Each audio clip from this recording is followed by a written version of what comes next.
Bueno, ¿qué tal? Buen día, buenas tardes, buenas noches, depende de la hora a la que accedan a ver este video. Bueno, quería comentarles que soy Sergio Márquez, soy profesor de Derecho, soy abogado, soy mediador prejudicial y bueno, voy a estar a cargo de esta asignatura que es Derecho del Niño, de la Adolescencia y de la Familia. Por supuesto, durante el transcurso de esta materia vamos a hacer un recorrido por las instituciones que hacen al niño, al adolescente y a la familia, ¿verdad? Todo ello desde el punto de vista jurídico. Bueno, les comento que durante el desarrollo de la asignatura vamos a tener que realizar ciertas actividades que van a estar a cargo de ustedes. Van a ser actividades de participación en foros, van a ser actividades de trabajos de entrega semanal. Y bueno, a mitad de la cursada aproximadamente vamos a tener un parcial cuyas fechas se les va a informar oportunamente, con un examen recuperatorio y luego tendremos un examen final, ¿sí?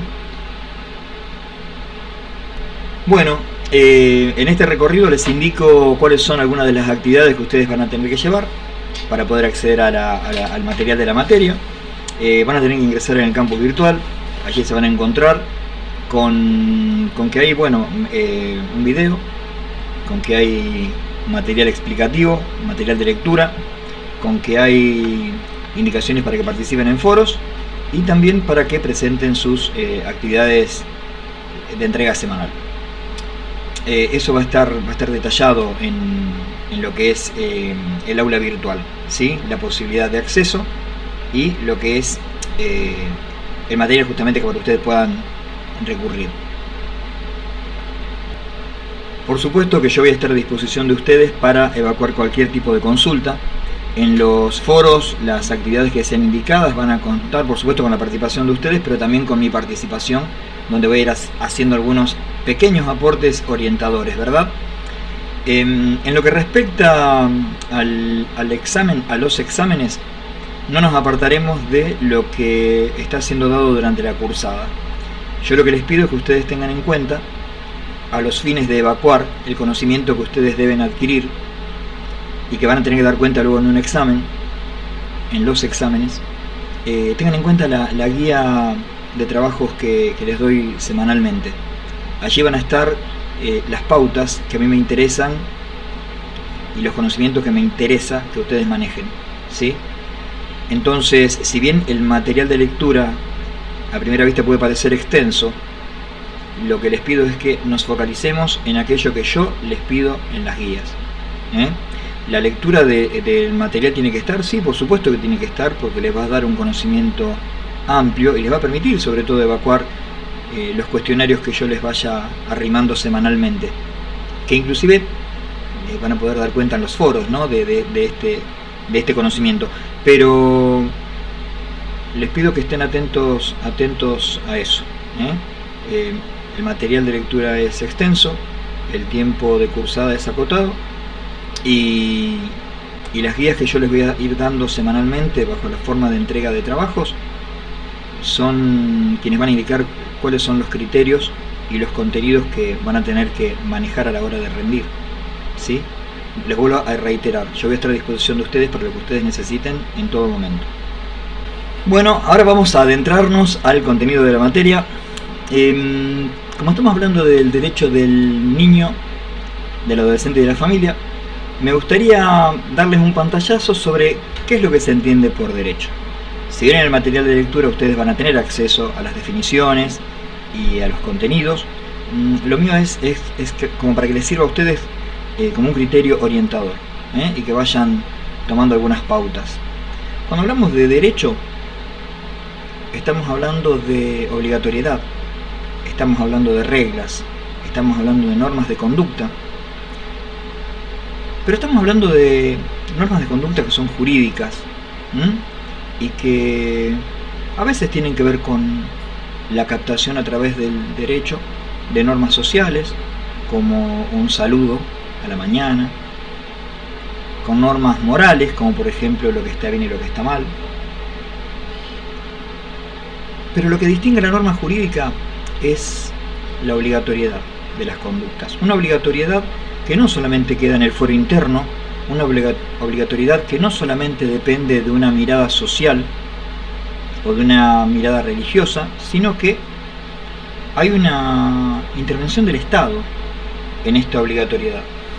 Un Estado que ejerce su poder para que justamente la norma jurídica sea cumplida, ¿verdad? Tiene el poder para obligar a los ciudadanos, a los habitantes, a que cumplan la norma jurídica. Entonces, cuando hablamos de derecho, estamos hablando de una norma jurídica, o de las normas jurídicas en realidad. Y estamos hablando de la obligatoriedad de las conductas que el derecho regula. Estamos hablando de un Estado que es quien va a controlar que esas normas se cumplan, y un Estado que tiene un poder sancionador.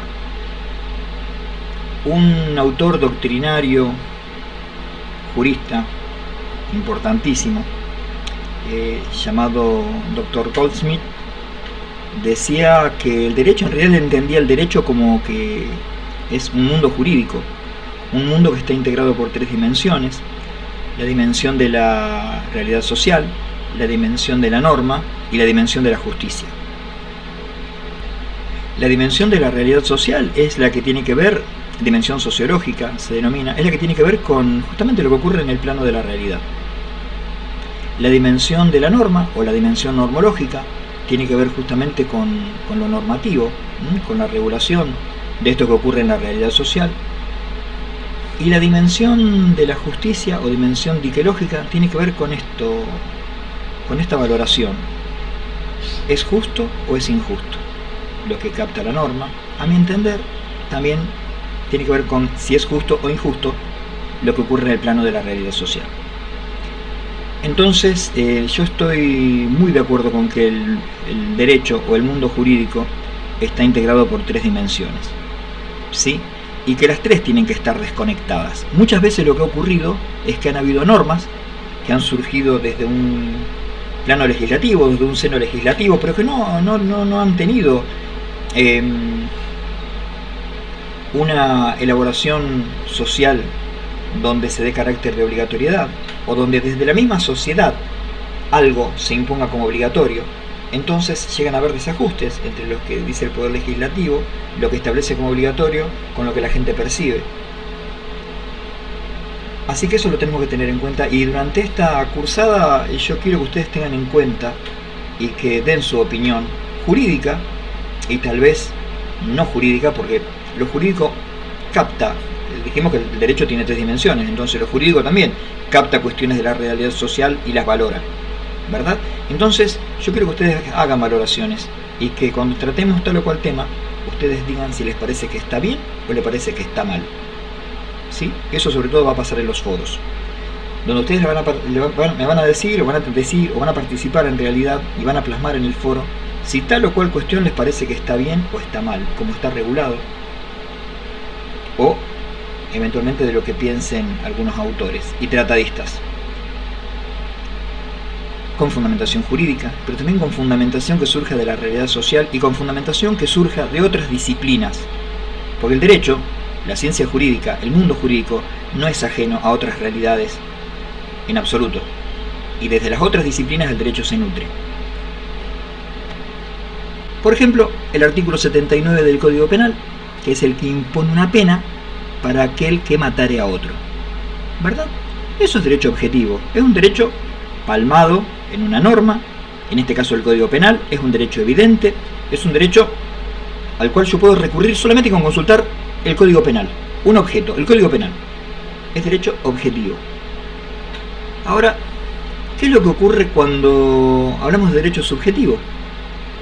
Ya es este derecho objetivo, que aparece como pétreo, como rígido en una norma, cobra vida a partir del sujeto. Por eso se llama derecho subjetivo. En este caso, este derecho subjetivo es el que le va a imponer a la persona autora de ese delito una pena. No hablemos del derecho de muerte. Bueno, en esto de hablar de derecho, o del mundo de derecho, o del mundo jurídico, Hay una clasificación respecto al derecho que dice que hay derechos objetivos y derechos subjetivos. En realidad son dos caras de la misma moneda. El derecho objetivo es aquel que está plasmado en una norma. ¿Cuál es el objeto? La norma. Por eso es objetivo. Yo recurro al Código Penal y veo, por ejemplo, que una persona que lesiona a otra va a tener una pena. ¿Verdad? Eso es objetivo. Eso está en el Código. El Código Penal dice que aquella persona que lesionare a otra va a tener una pena de tal o cual cantidad de años de prisión si realiza dicha conducta. Ahora, cuando hablamos de lo subjetivo, tiene que ver con el sujeto. Es decir, es cuando lo miramos desde el lado del sujeto. Entonces, ¿qué es lo que decimos? Que todo sujeto tiene el derecho a no ser lesionado. Porque en el caso de que sea lesionado, quien lo lesione va a tener una pena, ¿verdad? Entonces, en un lado lo miramos, cuando hablamos del derecho objetivo, lo miramos desde el punto de vista de la norma. En este caso, una norma legislativa que está consagrada en el Código Penal y demás. Y cuando hablamos de derecho subjetivo, lo estamos mirando desde la persona. La persona que es titular de eso. Y por eso se dice que es subjetivo, porque lo estamos mirando desde la persona. El derecho objetivo dice no hay que dañar a otra persona porque si no va a haber una pena. El derecho subjetivo dice, che, me has dañado, entonces tenés que cumplir con la pena que dice la norma, que dice el derecho objetivo. Es el derecho, cuando es objetivo, es el derecho puesto en movimiento desde el sujeto.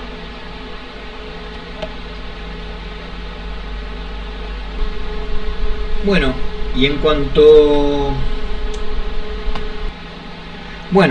a normativa se refiere y en cuanto a jerarquías, nuestra norma máxima es nuestra Constitución Nacional.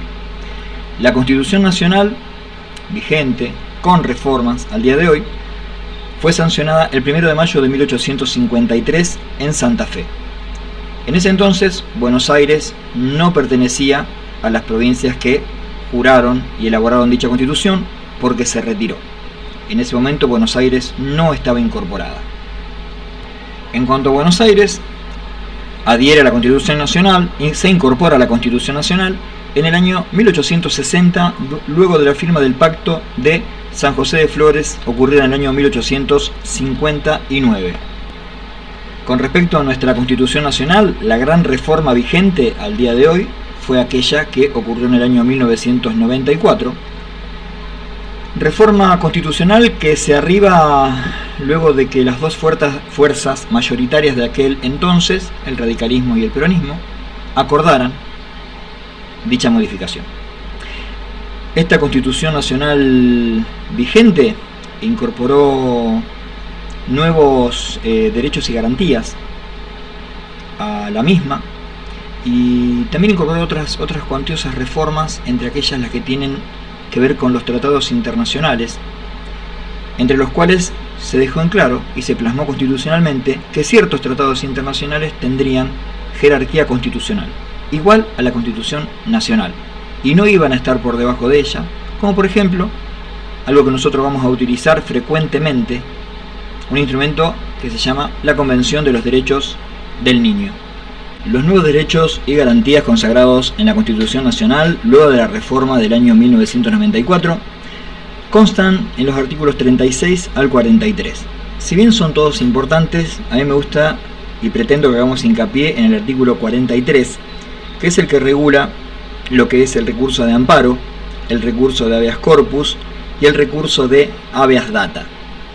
El recurso de amparo tiene que ver en aquellos casos donde hay una violación de la Constitución Nacional o de un tratado, de una ley, para lo cual no hay una vía de acción que sea más rápida ni sea regulada por el ordenamiento jurídico. Es muy habitual el tema de los recursos de amparo interponerlos en los casos de cuestiones de salud, cuando hay un conflicto entre una obra social y un afiliado, o cuando hay conflictos que tienen que ver con prestaciones ineludibles, inmediatas. En lo que respecta al recurso de habeas corpus, tiene que ver con aquello que atañe a la libertad. Cuando hay agravamientos en las condiciones de detención, agravamientos ilegítimos, o cuando alguna persona tiene sobre sí una detención que es ilegítima, o la sospecha o la persecución de que va a ser. Con respecto a los nuevos derechos y garantías consagrados por la Constitución Nacional, que están regulados desde los artículos 36 al artículo 43, si bien es cierto que todos son importantes, a mí me interesa que hagamos hincapié en aquellos que están regulados por el artículo 43 de la Constitución Nacional, que tienen que ver con el recurso de amparo, el recurso de habeas corpus y con el recurso de habeas data. Con respecto al recurso de amparo, es una vía idónea para interponer en los casos de violación de la Constitución Nacional o de las leyes que derivan de la misma, que dependen de ella, y cuando no hay un remedio judicial más idóneo, más rápido, más expeditivo, es utilizado frecuentemente en aquellos conflictos de particulares con obras sociales, a los fines de obtener prestaciones. Con respecto al recurso de habeas corpus, tiene que ver con la libertad del cuerpo, con la libertad personal. Cuando a alguien se le ha alterado la libertad física, o cuando ha habido un agravamiento ilegítimo de esa libertad física, e inclusive cuando hayan riesgos de que esa libertad física sea lesionada de una manera ilegítima. Entonces lo que pueden hacer los particulares es, ante el juez, interponer un recurso de habeas corpus a los fines de que se evalúe su situación y se le ponga fin justamente a esta condición ilegítima de detención, a este agravamiento de la detención o a esta amenaza que se llegara. Y en lo que respecta a la reforma constitucional del año 1944, incorpora nuevos derechos y garantías constitucionales y están comprendidos en los artículos 36 al 43 de la Constitución Nacional. A nosotros el que nos interesa fundamentalmente es el artículo 43 y los tres institutos que regula en el mismo, que son el recurso de amparo, el recurso de habeas corpus y el recurso de habeas data. El recurso de amparo tiene que ver con un remedio rápido, urgente, expeditivo, cuando no hay un remedio más apropiado, más pronto para solucionar un quebranto a la Constitución Nacional o a la legislación. En ese caso, a través de un recurso de amparo, se le solicita a un juez que se pronuncie respecto a una cuestión que es de carácter urgente, y como dijimos que no hay un remedio procesal más idóneo que este. Se utiliza mucho el recurso de amparo en lo que son reclamos hacia las obras sociales, entre los afiliados y justamente las prestaciones que las obras sociales deberían brindar. El recurso de habeas corpus tiene que ver con la libertad personal. Tiene que ver con una restricción a la libertad personal que es ilegítima, un agravamiento a esa privación de la libertad, o puede incluir en una amenaza, puede inclusive incluir una amenaza a la libertad personal. En esos supuestos se hace expedito el recurso de habeas corpus, ¿sí? También hay que recurrir a un juez a notificarle de la situación y pedirle que haga cesar esta medida ilegítima que se cierne en contra de la libertad personal. Y el recurso de habeas data, justamente como lo menciona su denominación, refiere a datos de una persona que figura en algún banco público de datos o en algún registro. La finalidad tiene que ver con la de solicitar informes, a ver qué datos tienen míos y cuál es la finalidad.